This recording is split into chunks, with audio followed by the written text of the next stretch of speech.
Haleluya, shalom. Shalom. Saya senang sekali bisa ada di tengah-tengah saudara hari ini.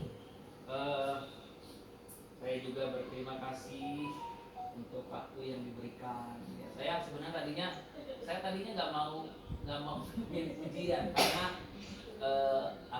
saya memang lagi ngambil waktu untuk nggak ngelakuin itu. Ya, saya 4 tahun di Menara Doa. Saudara mungkin yang pernah ke Menara Doa pasti pernah ketemu sama saya. Jadi saya pernah ngambil sahabat. Saya bilang saya nggak mau dulu pujian penyembahan, saya lagi nggak mau, saya pengen tenang ya. Karena gini loh saudara, kita tuh bisa pilih mau pelayanan yang gampang apa yang susah. Itu pilihan kita. Kalau mau cari yang gampang, kita bisa pilih yang gampang-gampang aja. Tapi kalau kita mau cari yang susah, contohnya begini, kalau mau gampang ya sebenarnya khotbah pulang itu gampang sekali. Susah tuh kalau habis khotbah doain orang, capek. Tanya aja sama penambah Tuhan yang setelah khotbah masih doain orang, capek. Kalau mau mimpin penyembahan gampang, nyanyi pulang. Yang susah tuh nyanyi nyembah sampai kita ngalamin Tuhan, itu susah itu. Karena energi kita tuh akan dikuras habis, bener ya? Kalau mau nyanyi mau yang gampang-gampang aja mah nggak usah ngapa-ngapain, nggak usah teriak-teriak, nggak usah, biasa aja pulang. Tapi karena kita juga tahu kita harus beri yang terbaik buat Tuhan, kita sudah tahu pasti ada harga yang harus kita berikan. Amin. Nah makanya hari-hari ini Tuhan tuh lagi tanya kepada kita semua, kita mau nggak bayar harga untuk benar-benar kita ngalamin Tuhan? Karena untuk mengalami Tuhan nggak terjadi gitu aja, dan untuk jemaat mengalami Tuhan juga nggak terjadi begitu saja. Ada harga yang memang harus kita bayar untuk kita bisa benar-benar mengalami Tuhan. Dan dalam pelayanan saya di gereja dengan istri saya, kami itu selalu ngasih standar yang tinggi sekali ke WL. Kenapa sih kita ngasih standar tinggi sama WL? Karena memang harusnya gitu. Kalau memang cuma sekedar ngajak jemaat nyanyi doang ya gampang, itu nggak capek itu. Tapi capek itu kalau WL sendiri. Nah itu kan capek. Main musik itu capek loh saudara.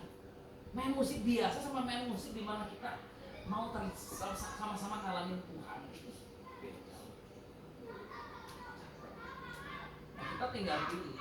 Kita mau hal yang biasa saja, kita memang pengen bayar harganya untuk memberikan sesuatu yang terbaik buat Tuhan. Pilihannya ada kepada kita. Tetapi saudara, Tuhan pernah bicara sama seorang perempuan berdosa. Dia bilang begini, di mana saja Injil ini diberitakan. Saya waktu sharing di GP Gosya. Di mana saja Injil ini diberitakan, apa yang perempuan ini perbuat akan terus diingat.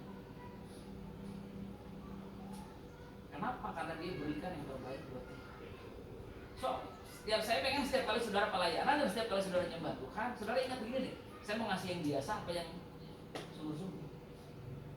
Karena nggak ada urusan sama aku, itu urusannya sama. Kalau saya ngasih yang sungguh-sungguh pasti saya capek. Nggak ada penyembah Tuhan nggak capek tuh, nyanyi mustahil. Pelayanan nggak capek tuh, itu mustahil. Kalau ada pelayanan terus kita nggak capek, berarti kita nggak pelayanan. Kalau kita nyembah Tuhan kita nggak merasa capek, ya kita nggak nyembah. Karena menyembah Tuhan itu melibatkan seluruh kekuatan. Segenap Tuhan bilang, kasihilah aku dengan segenap jiwa, segenap kekuatan, segenap akal budi. Kalau mau tahu definisi segenap jiwa, segenap kekuatan, segenap akal budi, tanya sama ibu-ibu yang pernah melahirkan anak. Nah itu baru tahu mereka itu segenap jiwa, segenap kekuatan, akal budi. Bener ya? Ruwetnya ada nggak karuan. Itu mereka bisa naik darah cuma gara-gara itu bakso lewat. Anak udah tidur, bakso bangun lagi, dilempar sama piring bakso. Pernah ngalamin ya? Itu segenap jiwa, segenap kekuatan, segenap akal budi itu. Kita ngurus anak itu capeknya luar biasa, tapi itu worth it. Amin. Makanya Tuhan tuh pengen kita, kalau kita nyembah, kita berdoa, kita melayani Tuhan, ya bisa-bisa capek. Kita memang harus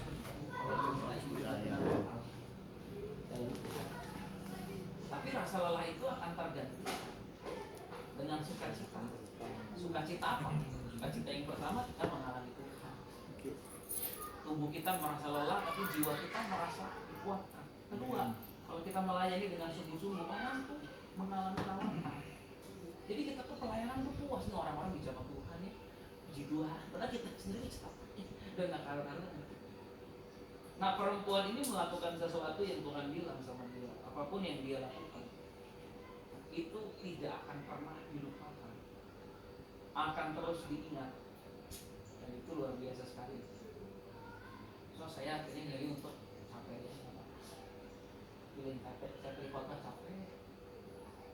Saya waktu di Goshen itu pelayanan kan sebenarnya bukan di GBI Goshen, saya pelayanan dari Jumat itu ada doa puasa. Waktu doa puasa setiap kali selesai khotbah itu pasti ada apa-apa. Itu yang maju semua. Itu 99% orang maju. Mereka kita harus doain satu persatu. Kan capek. Pengennya kan khotbah belum. Itu kan lebih enak. Tapi nggak bisa. Hati nurani nggak bisa bohong kalau kita tuh dipanggil melayani orang. Kita dipanggil untuk melayani orang dan memang harus melayani orang. Ya kan? Kita kan nggak bisa bohongin hati nurani ya. Pengennya mah nggak capek, pengennya mah yang gampang-gampang aja. Kayak Citayam kemarin. Kalau di Citayam itu belakang Gajah Mada gitu ya. Nah, kenyataannya Citayam nggak di belakang Gajah Mada. Citayam entah di sebelah mana dunia ini gitu ya. Saya pernah kesana juga nyasar. Tapi kan capek. Tapi memang pelayanan itu, entah memang pelayanan itu melelahkan atau kita yang cari sendiri supaya capek. Either way, pelayanan kalau nggak capek berarti kita belum pelayan. Karena melelahkan. Pelayanan itu melelahkan karena walaupun cuma jadi asyir, kalau memang kita mempersiapkan diri itu melelahkan. Karena kita sementara nyalamin orang, kita bilang saya ingin setiap orang bertemu Tuhan. Orang yang bersalaman dengan saya ngalamin Tuhan, itu kan melelahkan. Jadi pendoa, tanya aja pendoa capek nggak? Capek itu, lelah sekali jadi pendoa. Dia harus fokus selama kurang lebih 30 menit, tutup mata, basaro, orang mata, agak capek. Tapi kan memang harus begitu pelayanan itu, segenap jiwa, segenap kekuatan, dan segenap akal budi. Makanya ada ayat yang berkata, kamu harus ingat bahwa di dalam Tuhan jerih lelahmu tidak sia-sia. Berarti kan memang lelah itu, makanya ada janji. Ya kalau nggak lelah nggak akan dapat janji itu. Ingatlah selalu di dalam Tuhan jerih lelahmu tidak akan sia-sia. Berarti Tuhan tahu pasti capek orang-orang. Makanya orang-orangnya harus dimotivasi bahwa emang kamu capek, tapi nggak akan sia-sia itu. It's gonna be worth it. Nggak akan sia-sia. Emang kamu pasti capek. Karena pelayanan nggak ada yang nggak capek. Kalau kamu nggak capek, pelayanan sungguh-sungguh enggak capek, tapi kita nggak akan sia-sia. Amin. So menyembah Tuhan itu capek, emang capek. Berdoa itu capek, nggak ada yang nggak capek. Tanya aja sama orang yang berdoa 30 menit, kalau dia nggak capek. Tanya lagi yang berdoa 1 jam, capek pasti. Amin. So kalau saudara berhadapan dengan sesuatu yang kayaknya capek, Pak, ya memang begitu. Itu jangan dihindari, tapi diterima. Kita udah harus siap mental dari awal nih, saya bakal capek. Nah gitu, udah itu kan enak. Udah itu kan kita all out. Bener ya? Ini rasa lelah itu jangan dihindari. Tangan kanan saya lagi ada sakit loh. Beberapa hari ini jadi nggak bisa diangkat di mana. Gitu. Terus badan kondisi tubuh saya nggak terlalu fit. Jadi tadi saya sempat bilang saya nggak mau. Tapi dalam perjalanan saya bilang ajaran. Kenapa? Karena memang capek. Tapi ya nggak apa-apa, capekin aja sekalian. Nggak masalah. Nanti pulang juga tidur. Tapi hari ini yuk kita sama-sama ingat. Saya ingin kita baca dulu satu perkataan Tuhan yang sangat memberkati saya ketika dia berkata kepada perempuan ini. Coba kita lihat ayatnya di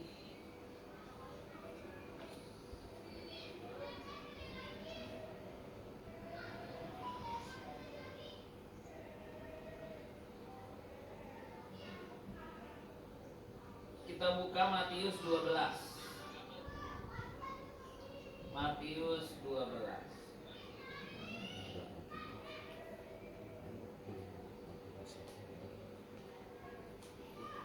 Matius 12 ayat yang ke-9 itu berkata begini. Setelah pergi dari sana, Matius 12 ayat 9. Yesus masuk ke rumah ibadah. Yesus masuk ke mana? Ke gereja ya, kurang lebih ya. Dia masuk ke tempat ibadah. Di situ ada orang yang mati sebelah tangannya. Mereka bertanya, jadi ini lumpuh kayaknya tangan kanannya ya, atau tangan kiri. Terus mereka bertanya kepada Yesus, boleh nggak sih menyembuhkan orang pada hari Sabat atau pada hari Minggu itu? Maksud mereka sebenarnya supaya mereka bisa menyalahkan Yesus, karena menurut peraturan mereka, tradisi mereka, nggak boleh menyembuhkan orang pada hari Sabat. Yesus berkata begini, jika seorang dari antara kamu mempunyai seekor domba dan domba itu terjatuh ke dalam lubang pada hari Sabat, tidakkah ia akan menangkapnya dan mengeluarkannya? Bukankah manusia jauh lebih berharga daripada domba? Karena itu boleh berbuat baik pada hari Sabat. Lalu kata Yesus kepada orang itu, ulurkanlah tanganmu. Dan ia mengulurkannya, maka pulihlah tangannya itu dan menjadi sehat seperti tangannya. Mau cari gampang lah, biarin aja. Gak usah cari masalah. Kalau mau pelayanan gak mau cari masalah, ya udah gak usah ngapa-ngapain. Tuh ada orang mati sebelah tangannya, biarin aja. Tapi hati nurani Yesus nggak bisa bohong. Saya mau doain orang ini, saya mau orang ini sembuh. Kita kalau pelayanan melayani Tuhan, pasti hati nurani kita ini bicara. Karena kita semua punya hati nurani yang sudah dimurnikan oleh Roh Kudus. Pasti hati nurani itu nggak bisa kita bohong. Kalau kita layanan asal-asalan, ibadah asal-asalan, hati nurani kita ini pasti ngomong. Aku nggak bohong, aku nggak sembuh. Ini hati nurani nggak bisa bohong, sama kayak Yesus. Dia tahu kalau dia sembuhin orang ini, pasti bakalan ada orang yang membunuh dia. Karena nanti di ayat selanjutnya mereka bersekongkol untuk membunuh dia. So seharusnya kan kalau mau cari aman nggak usah disembuhin orang ini. Karena ketika dia sembuhin akan ada orang yang bersekongkol membunuh dia. Kok dia mau? Hati nurani ini nggak mau. Saya cari jalan yang susah deh. Makanya ada satu lagu yang berkata, di dalam dunia ada dua jalan, lebar dan sempit, mana kau pilih? Yang lebar api, jiwamu mati, tapi yang sempit, jiwa berhenti. Disuruh pilih. Yesus pilih jalan yang sempit.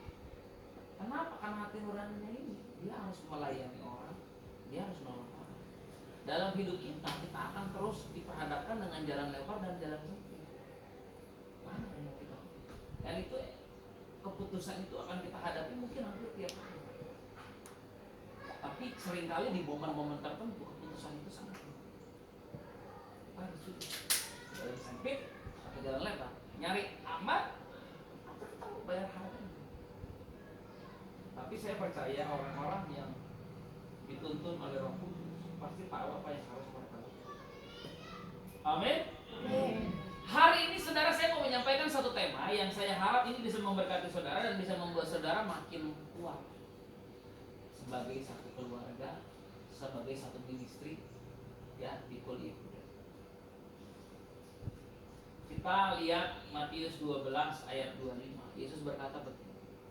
Tetapi Yesus mengetahui pikiran mereka, lalu berkata kepada mereka, setiap kerajaan yang terpecah-pecah pasti binasa, dan setiap kota atau rumah tangga yang terpecah-pecah tidak dapat bertahan.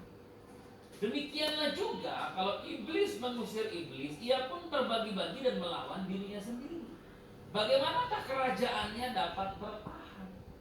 Nah, Yesus tuh lagi berkata begini loh, bahwa setiap kerajaan yang terpecah pasti binasa. Nah, setiap rumah tangga yang terpecah tidak bisa bertahan. Sama hal, setiap kul yang terpecah-pecah pasti binasa. Setiap kul yang terpecah-pecah nggak bisa bertahan. Di sini Yesus kasih tahu apa sih yang bisa membuat satu komunitas, satu pelayanan, satu keluarga, satu kehidupan itu pada akhirnya binasa dan tidak bisa bertahan. Yesus bilang di ayat pertama, ayat 27, dia berkata begini, jika aku mengusir setan dengan kuasa Beelzebul, dengan kuasa siapakah pengikut-pengikutmu mengusirnya? Sebab itu mereka lah yang akan menjadi hakimmu. Pertama, Yesus bilang begini, perpecahan terjadi ketika ada penghakiman. The moment we judge someone, kita menebar benih perpecahan. Judgment. Ketika kita menghakimi orang, menghakimi itu begini loh saudara. Kira-kira nih, saya kasih contoh ya. Pak Daniel sama saya ketemu di jalan. Pak Daniel ketemu di jalan, Pak Daniel lagi bawa mobil. Kita lagi bawa mobil. Bedanya mobil Pak Daniel Alphard, mobil saya Luxio. Alphard yang ditutup. Ya. Saya Luxio beli Alphard. Terus di tengah jalan tiba-tiba saya bilang, itu mobil gua itu. Itu mobil gua. Lo pasti maling gitu. Kira-kira Pak Daniel mau nggak terima itu? Enggak. Tapi kan saya ngotot nih. Jadi apa yang harus kita lakukan? Karena sama-sama ngotot. Kakak adik jangan berantem. Kakak adik jangan berantem. Kakak adik jangan berantem. Wah, adik dari mana kakak adik? Kira-kira apa yang harus kita lakukan? Kalau sama-sama ngotot bahwa saya ngotot itu mobil saya. Dia nyuri mobil saya. Itu Alphard punya saya itu. Apa yang harus dilakukan? Lihat SNK-nya aja atas nama siapa. Ya kalau misalnya atas nama mamanya, atas nama tantenya, Kenapa? Ya pasti ada ke polisi. Enggak tahu. Maksudnya apa kalau ke polisi? Artinya ada orang yang berhak menghakimi, bukan kita. Benar ya? Ada orang yang berhak menghakimi, itu bukan kita. Karena kita belajar hukum enggak. Dikasih otoritas juga enggak.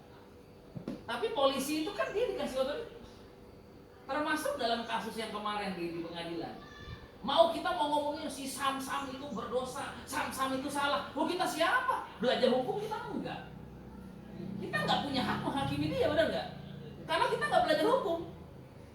Kita bisa enggak ngomong sama dia bahwa dia salah? Enggak, mau kita lihat bukti-buktinya enggak, ngerti bukti-bukti aja enggak, belajar bukti-buktinya aja enggak. Harusnya yang menghakimi siapa? Ya hakim.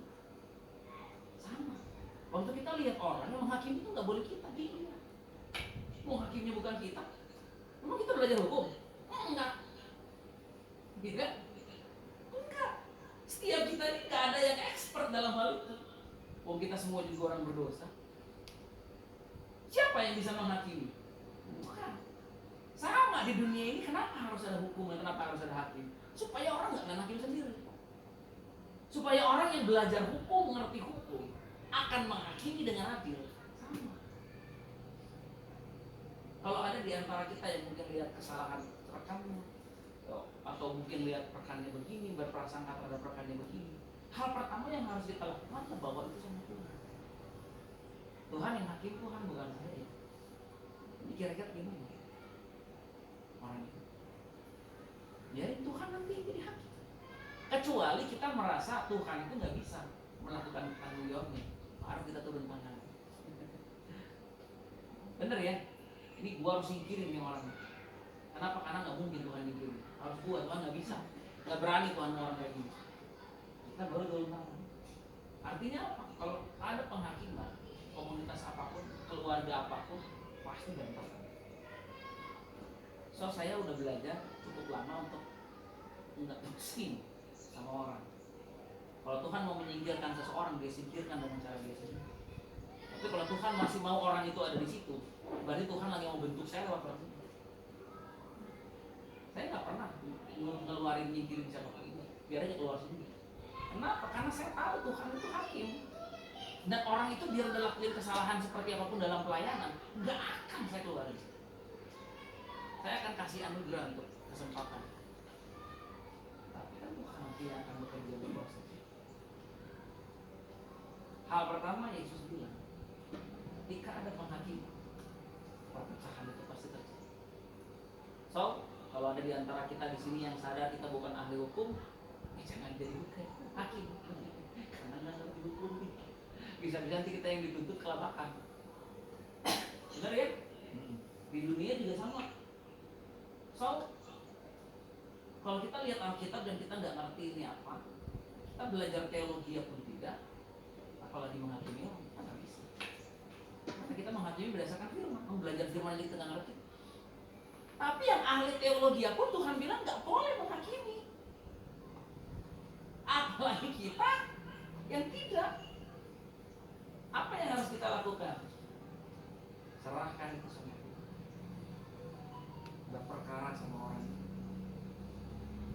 Daud dengan Saul itu luar biasa. Itu Daud dengan Saul itu kisah yang sangat istimewa. Karena di depan dia Saul lagi buang air kecil. Dia udah pegang pisau. Itu dia tancap sekali mati itu. Saul itu. Karena Saul ini kan mau bunuh Daud. Tapi Daud bilang sama Tuhan begini, I'm not the judge. It's not me to decide. Bukan saya yang mutusin orang mati atau ikut. Tuhan. So saya potong aja juga. Sama dengan kita. Kalau kita mau komunitas kita kokoh, keluarga kita kokoh, pelayanan kita kokoh, no judgment. Ya, sampai aja jadi orang. Lurus saja. Tapi Pak, saya dirugikan secara keuangan. Ya langsung datang aja, mau ke polisi kayak, mau kemana kayak, silakan. Karena kita kan nggak ngerti cara membeli. Amin.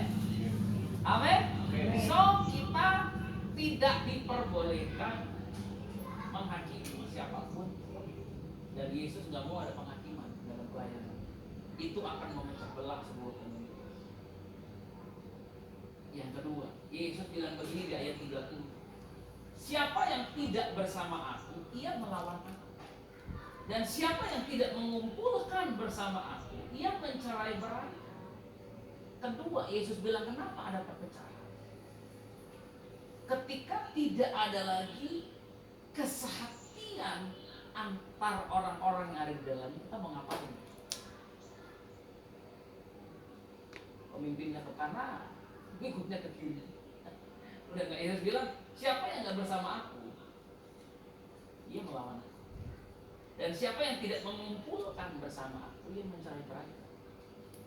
So gimana caranya kita bisa punya komunitas yang kokoh? Berjalan dalam arah yang sama, satu tujuan. Ini di mana aja di perusahaan juga sama kan? Coba kalau ada pegawai kita yang kita ke kiri dia ke kanan, udah pasti gak jelas itu nanti urusan kemana. Coba kalau dalam pernikahan istri kanan suami ke kiri, enggak bakal deh. Sama dalam komunitas kita. Kalau di A kita A, pemimpin kita B kita B, pemimpin kita C kita C. Jangan aja lurus. Nanti kalau pemimpinnya salah Tuhan ketok. Bukan kita, dia yang ketok nanti. Karena kita udah percaya poin pertama, nggak ada penghakiman. Nah kalau kita bisa lakuin ini, saya percaya sekali komunitas kita akan kokoh dan diberkati Tuhan. Amin. Yesus bilang, siapa yang tidak bersama aku, dia melawan aku. Siapa tidak mengumpulkan bersama aku, dia mencari berai. Saya lewat pengalaman saya di Gajah Mada, saya selalu mengerti begini loh. Kalau ada hal-hal yang saya sampaikan kepada gembala saya dan beliau nggak terima, saya akan menerima itu dengan lapang dada dan berkata begini, kalau ini udah agendanya Tuhan, Tuhan sendiri yang bicara begini. Yang penting saya adalah lakuin bagian saya, udah seperti itu.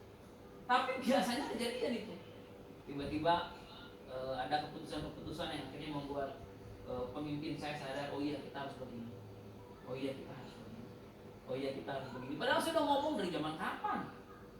Tapi kan itu cara Tuhan untuk bekerja terhadap pemimpin Tuhan. Karena saya dengan gembala saya juga kan beda. Dia haluannya kemana, saya haluannya kemana. Tapi saya belajar memahami kalau saya nyampein sesuatu dan dia nggak terima, setidaknya saya lakuin bagian saya menyampaikan. Itu biarin Tuhan aja. Kalau ini agenda Tuhan, nggak ada kok yang bisa menghalangi itu agenda Tuhan itu. Dan Tuhan nggak perlu bantuan saya untuk menggenapi agenda itu. Nanti Tuhan punya cara sendiri. Kalau memang saya dapat visi dari Tuhan buat komunitas ini untuk begini, saya sampaikan visi itu, dan ternyata visi itu belum mendapat respon yang baik dari rekan-rekan, nggak apa-apa. Kalau ini dari Tuhan, Tuhan pasti buka jalan untuk membuat visi itu jadi. Amin. Iya. Jadi pelayanan kita akan tetap kuat, tetap